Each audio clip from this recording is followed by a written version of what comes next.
Hi guys, this is Sameer here. So today in this video, I'm going to show you how you can check Infinix Hot 40 touch panel. Before continue the video, do subscribe the channel and press bell icon for more interesting videos. Also like the video and comment below for more tips and tricks.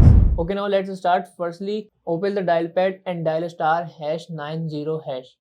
After that, a window appear, just press correct option and then you see plenty of options here. Just click on manual test. After that, this window appear and just click on touch screen to test the touch panel. So for the testing of touch panel, just draw a line on the edges of mobile phone screen like this. See how easily we can test not only touch screen but also many other hardware of the phone like mic, Bluetooth, FM, torch, fingerprint. Let's have an example of fingerprint. Put a finger here.